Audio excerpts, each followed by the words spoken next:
right. Comments.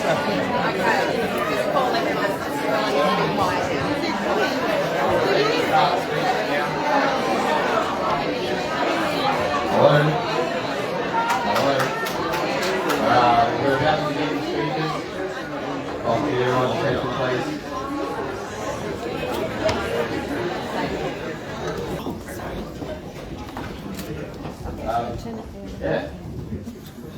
So welcome everyone to Mum's book launch. I'm Ambrose, one of Mum's sons, and me and my brother are going to MC this afternoon. We're going to begin with an acknowledgement to the country.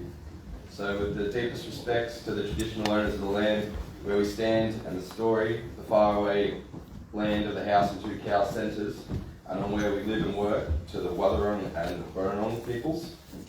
We acknowledge you and celebrate your enduring connection to country, knowledge and stories. We pay our respects to elders of all Aboriginal communities, past, present and emerging. It's good to see everyone here today. We're in the Girls' Guides Hall, which is the old Cockorock South School that once sat on the Metropolitan Sewerage Farm near the mouth of the Werribee River and the Port Phillip Bay foreshore. It's the oldest surviving building from the sewage farm and was built in 1906. It was shut when enrolments fell below the minimum number of requirements for any school year to stay open. Numbers were falling because people were moving off the farm to live in Werribee, Little River and Lara. I'd like to introduce you to Pam Thompson, who once lived on the farm. And Pam was in the last Cockorock North State School class when it shut in 1971. So welcome, Pam.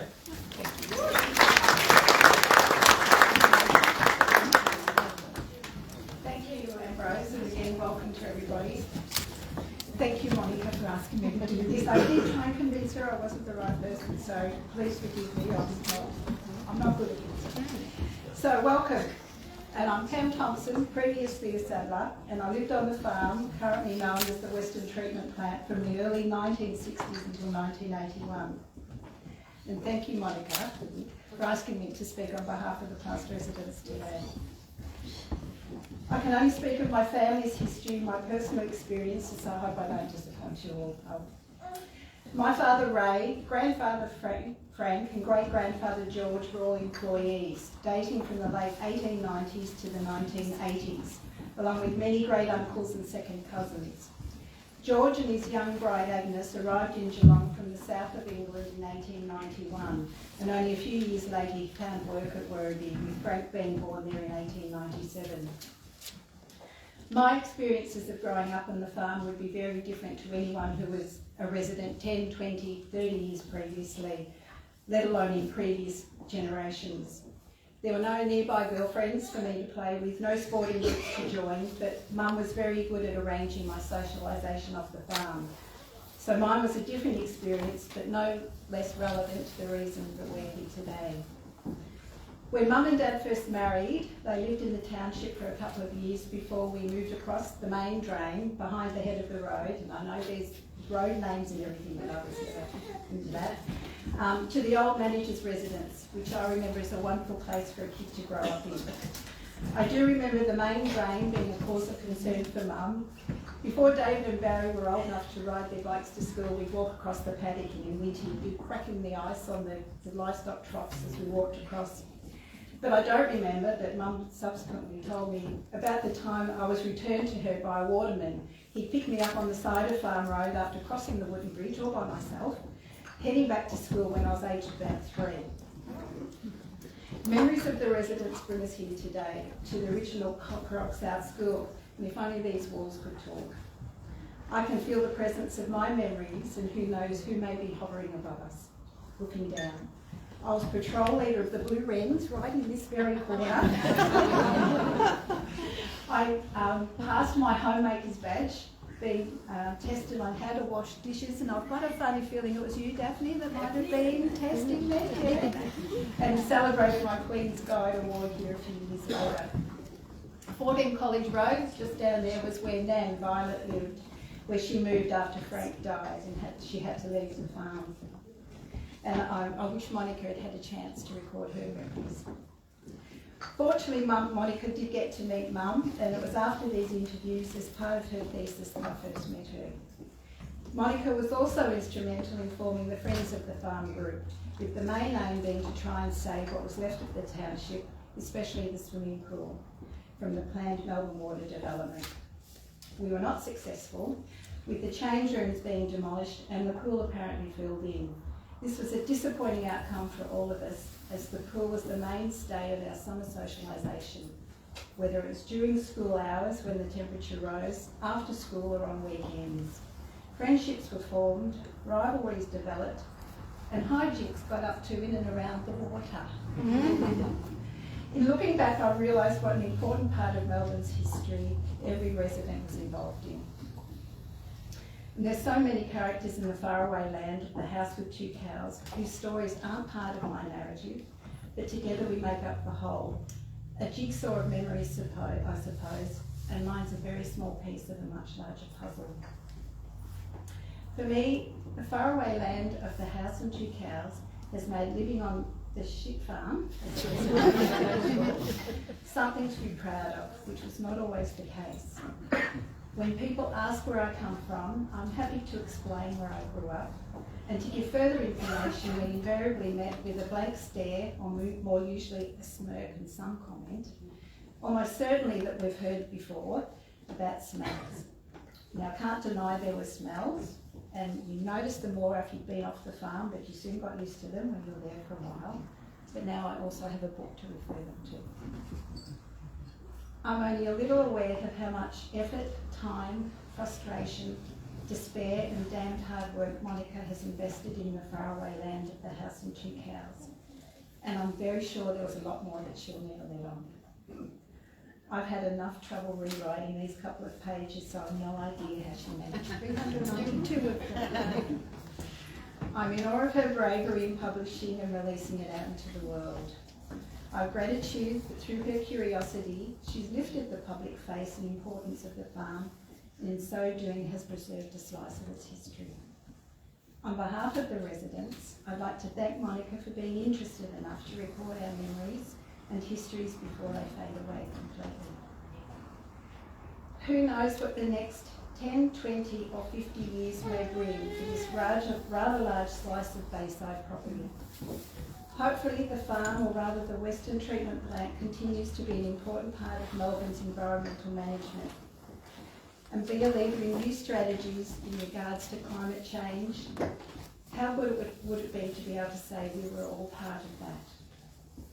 My hope is that the faraway land of the house and two cows ignites a curiosity in not only those who have an attachment to the farm, but in a much wider audience interested in Melbourne's history, both social and environmental, as well, of course, in those who enjoy a damn good read. I'm also very happy that I now call Monica a friend. Congratulations, Monica, and I wish you and your book every success.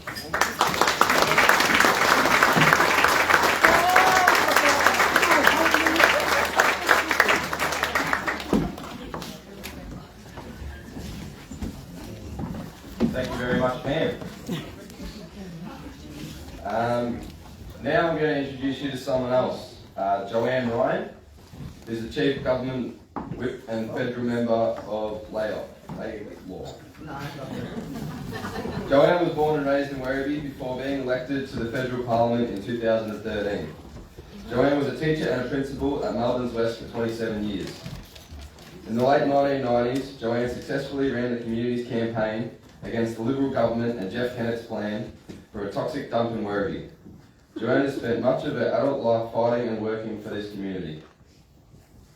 As was the case back in March 2018, when Joanne stood up in Federal Parliament to defend a story printed in the Herald Sun about a smell coming out of Flinders Street Station being worse than Werribee, meaning the sewage farm. In that defence, Joanne went on to recognise Mum for all the work she was doing to raise Werribee's local history, and said that smelly sewage farm, about that said, smelly sewage farm. So it's more than fitting to have Joanne here today. So welcome, Joanne.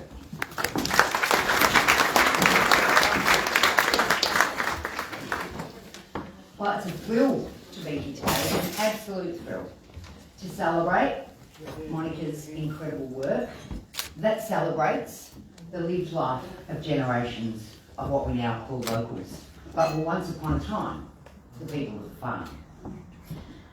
I'm not of the farm. There's always a bit of confusion about me and the farm because I'm a Ryan, and there are Ryans in this book. Just for the record, my mum and her sister are both from Tassie. They both married Ryans. My mum married Jerry, who wasn't of that farm, but was of the other farm, and Kathy married Bernie, who was of the farm. Clear as mud, is it? I wasn't of the farm, but I spent a bit of time at the farm. And when I opened Monika's book, like all of you will, I've read it in the last 24 hours. When I opened Monika's book and I found my cousins in the first 3 and 4 pages, I had to close the book and go and have a big sook and a cry because Monika has managed to bring back so many childhoods, so many families' stories in this great work. She hasn't just done that. She's created fictional voices that will haunt me now forever. Alce became the voice that I listened to most deeply as I read the stories. This non-fictional work is not Monika's academic work, but it is the work that brings the stories home closest to our hearts. It's a poignant story of generations. It's a story about how the farm spanned almost a century in people's lives and marked the big events. World War II. One of the most poignant parts of this story is Monika capturing those terrible Lara fires that, looking around the room, most of us were alive and will remember. Monika has, with great skill, captured all of those stories, the essence of farm life. And remembering this comes from an academic work that was based around the marginalised, communities that were marginalised in their work. So on one level, that's what this is about.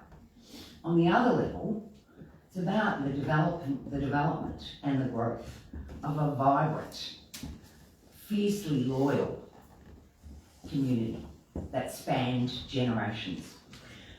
I'm proud that in growing up locally, as the farm moved families, or families chose to move into Werribee, that I got to grow up beside kids from the farm and know their stories. My takeaway, as I read the book, as someone who grew up in the shadow of the stigma, because in some ways the farm kids were lucky because their life was on the farm. For others who lived with that stigma every day, of being from the terrible Werribee that smelled so bad, the book covers the good, the bad, the indifferent, even government corruption. I don't want it. But mostly it talks about the generations. And it talks about the positives, the security of income that the work on the farm provided across generations, the security of family, the security of community. It's a rare read. Really seriously, it's a rare read. Monika's managed to put flesh on the bones of local legend and local characters. She touched my sense of history and linked with the genesis of my values, being raised here. It's drawn from the good folk of the farm of Werribee, of life in a marginalised, often stigmatised community. Perception, we say, is reality, and I know how often for the past 27 years I've talked about that. In the faraway land of the house and 2 cows, the marginalised community is the hero of marvellous Melbourne. Not something we're known for, and something that Monika clearly demonstrates in this book. And I'm going to finish by referencing back again. When we were kids, we were taught to say, in response to anyone mentioning the shit farm, the best part of you comes there. Congratulations, Monika. I'm really proud to launch the faraway land, a house and 2 cars. That's 2 cows.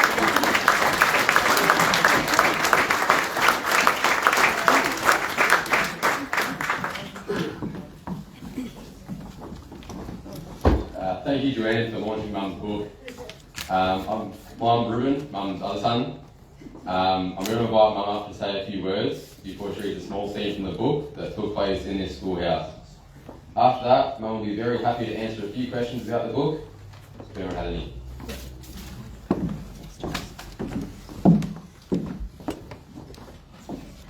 Wow, there's a lot of people here. Thanks for coming. Thanks for emceeing my guys. Thanks, Pam, for those few words. Already just did. And thanks, Joe, for your very kind words. And I'm so pleased you like the book and the government corruption. So, hi everyone online. Glad you're here. And the room is full here that you can't see. This book has been many years in the making, as many of you know. It's come from 3 years of my PhD, which started in 2016. Its publishing was sadly interrupted by 2 years of COVID, like all our lives had stopped. And those PhD years feel like quite a while ago, to be honest. During those 2 years of COVID, though, I did start writing the sequel to this book, so that's happening, but who knows when that will be finished. Because I've also started a new research project doing the same kind of thing to take down the history of the State Research Farm. So that's pretty exciting. Got a beautiful team there. Where are you? Someone said to me the other day after I interviewed his mother about her time on the State Research Farm, they said I'd make a good detective. And that's probably true given all the questions that I ask to piece a whole jigsaw together. Those pieces about the community once living on the metropolitan sewage farm came from asking many, many questions of people who lived there and worked on the sewage farm, both here in Werribee, but I also went to the UK and spoke to other people from other sewage farm communities, and also did a bit of questioning in Paris and Vienna. Many, many people graciously shared photos, memorabilia, and rich stories that were sometimes very personal and painful. And sometimes my tape recorder had to be turned off. And these recollections come from lifetimes. I also did vast amounts of archival research that uncovered many stories and maps and photos and reports and meeting minutes, and they all revealed little bits and pieces. Some of those little historical artefacts, I call them, are in the book, and you'll be able to see them when you start reading the book. So I'm very thankful for my curiosity. That gives me a sort of license to ask a million questions, and I can be as probing as I like, where normally you wouldn't ask those kinds of questions. Although I have to say there have been many, many what the F moments in all of that. Especially when I'm trying to tell these stories accurately, yet creatively, and also interpret them so that there's the emotion in the truth of the story. I also have to think about all the quirks in memories and people remembering things, and you know, what is truth to one person might not be truth to another. So when you're reading the book, remember that, especially if you think that you remember the story in a different way. I also have to be quite respectful because some of the stories were sensitive, and I want to be true to the story, but also respect the privacy of people telling me these stories. Because in the end, these truths are the only remaining truths left, and so it's so important to capture them. So that, and the reason for capturing them isn't just about the social histories and to understand that, but it's also about the bonds that form in these isolated and marginalised communities, and how strong those bonds are, and that sense of belonging. And we need to learn from those communities in today's world. If there's one thing this work has taught me. It's to ask for and accept help, because this kind of work does not get done by one person. It definitely needs a team that is far bigger than anyone really understands, I think. And so I'm so thankful to everyone who has trusted me with their stories and memories, and for all my on-the-ground farm investigators, because there have been many, and I'm sure they would fill this hall probably 10 times over. I've really loved working with everyone. Thanks for Marge. Where are you, Marge? You have to wave to everybody. Where are you? Marge? Oh, she must be outside. But anyway, Marge, thank you for allowing us to appreciate your photo of you in the backyard for the front cover. It's a beautiful photo. Major thanks to the beautiful research team that I worked with. My beautiful and wonderful Patrick and Cam. Couldn't have done it without you. And my other researchers at Deakin, Melbourne Water, for all their help that they gave. And to Deakin University for also awarding me a scholarship to do the work. Because without that, I don't know that I would be able to have done that. Sincere thanks to two of the most patient people in this world, I think, Leonie and Michael. Leonie and Michael are the editors and publishers, and I tell you what, they deserve more than a badge for all the work that they've done and my finickiness with different things, but also for encouraging me to keep true to my voice, because there were a lot of publishers who said, no, it's a good story, but you know, it's just a bit too different for us, so we'll say no. So without Leonie and Michael, you know, they're the ones that encouraged me to keep true to how I was telling the story. Thanks to everyone from the farm here today. I'm so pleased you could be here.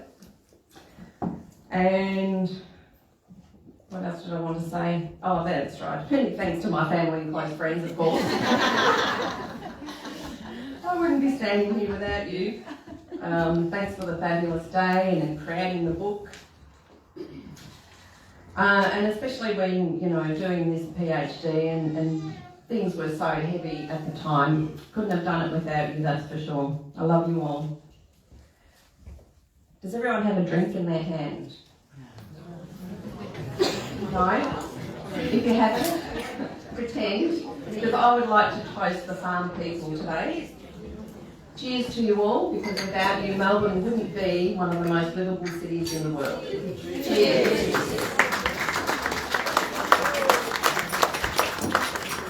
Now, if you're not too sick of people speaking, I would like to read a little scene from the book that happened in this schoolhouse. Is that okay? So, just imagine that you're in this schoolhouse, 1950s, and this is what's happening. 40s? Okay, that's okay. 40s too. Oi, twit, where are the kids going to go and get their education? Settle down, Jack, says Izzy, yanking at his coat. He's a bloody drongo, is. Their stiff collars are choking their brains dry. And the suits are that bloody crispy they might snap if they've been too far. The odour from the sewage farm is far too great. It's not healthy for the children, says the suited man. His crocodile-scary eyes peer over the top of the cream cotton mask, concealing his mouth and nose with ties over his ears. Can't hear you, Drongo, for the bloody mask you're wearing. And it's sewage that flows, not sewerage. Whatever you call it, he yells. It smells worse than 100 buckets of prawn sitting in the sun. The crowd erupts into laughter. Bloody Drongo. Oda schmoda. It's turning my stomach as we speak, says the taller man, rubbing at his nostrils. You dickhead with your bloody cotton wadding up your nose. You weak bastard. Old man Debbie's firing up. Else, fancy bloody wanting to shut the school down. Bloody arseholes. The school's been here for 45 years. Oh, I remember, Joe. I was here when Cockorock South School opened, the same time as Cockorock West, up near the Geelong Road.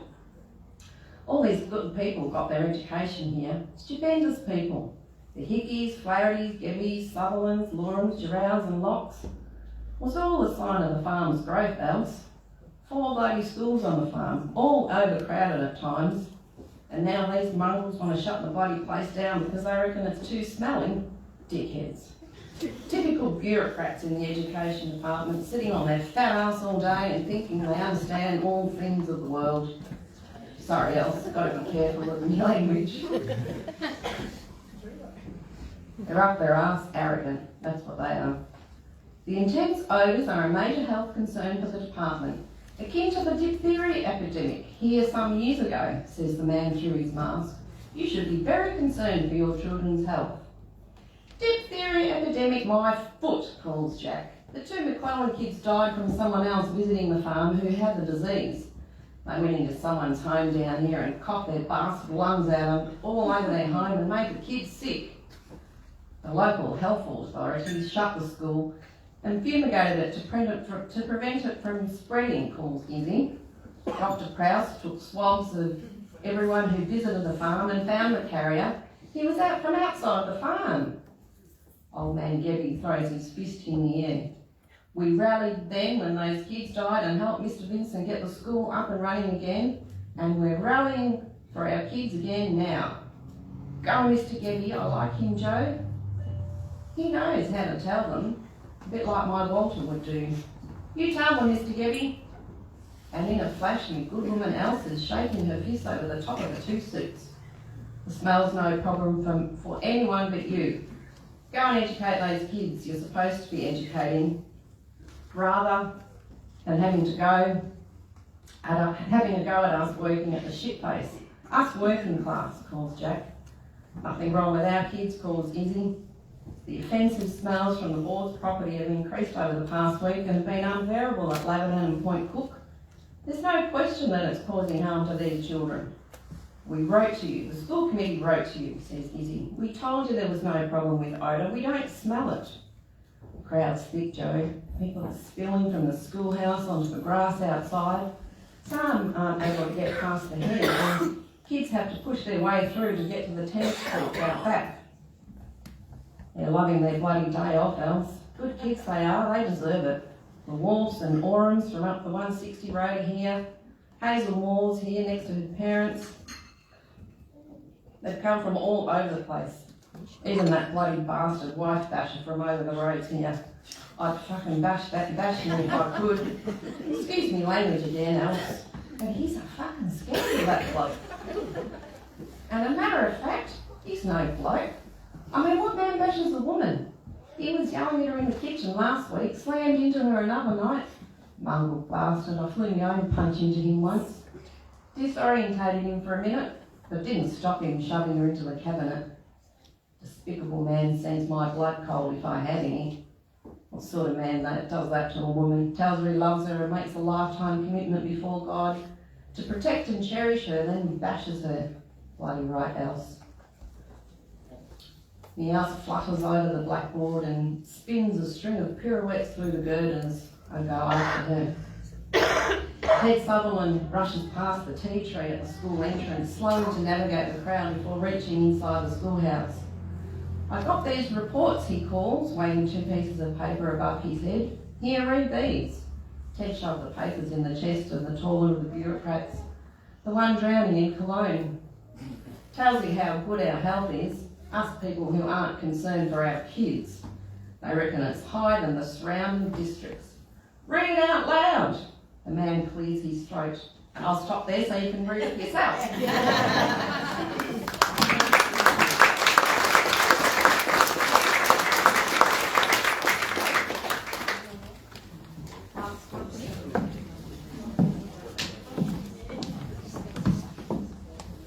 Thanks, Mum.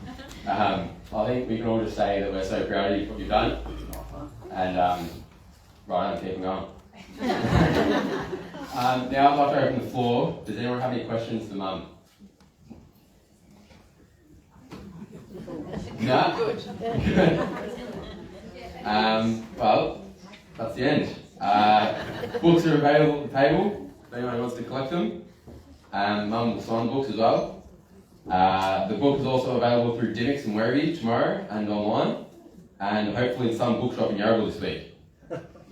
There's tea, coffee and biscuits available as well after this, so yeah, cheers.